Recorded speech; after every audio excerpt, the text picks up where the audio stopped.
সাম্প্রতিক সময়ে পুলিশের এসপি রাকিব খানকে নিয়ে দেশ জুড়ে যে আলোচনা চলছিল তা এবার নতুন মোড় নিয়েছে।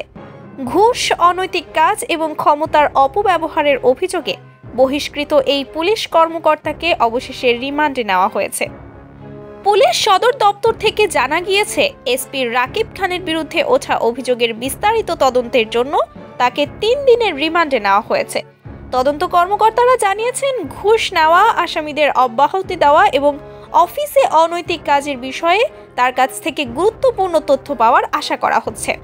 2022 সালের ফুলবাড়িয়া থানার সেই বিতর্কিত মামলার ঘটনাও এখন আলোচনায় এসেছে, যেখানে অভিযোগ ছিল এক ব্যবসায়ীর কাছ থেকে 50 লক্ষ টাকা ঘুষ নিয়ে একটি মামলার আসামিকে মুক্তি দেন তিনি।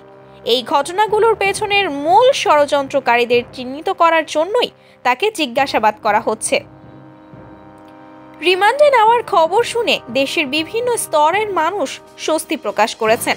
অনেকেই বলেছেন, আইন সবার জন্য সমান এবং এই ধরনের পদক্ষেপ অন্য দুর্নীতিবাজদের জন্য একটি শক্ত বার্তা দেবে। তবে কিছু মানুষ এখনো সন্দেহ করছেন, এসপি রাকিব তার ক্ষমতা ও প্রভাব খাটিয়ে পুরো ঘটনার মোড় ঘোরানোর চেষ্টা করতে পারেন। বিশেষজ্ঞরা বলছেন, এসপি রাকিব খানের এই ঘটনা বাংলাদেশের পুলিশ প্রশাসনের জন্য একটি শিক্ষা। তারা আশা করছেন এই ঘটনার সুষ্ঠু তদন্ত হবে এবং তার যথাযথ শাস্তি নিশ্চিত করা হবে।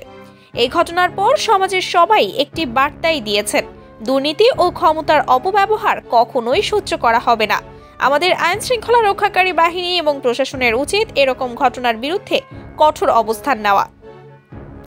এখন আপনার মতামত কি? রিমান্ডে গিয়ে কি এসপি রাকিব তার অপরাধ স্বীকার করবেন, নাকি নতুন কোনো তথ্য বেরিয়ে আসবে? আপনার মতামতটি কমেন্ট করে জানাতে ভুলবেন না। ধন্যবাদ।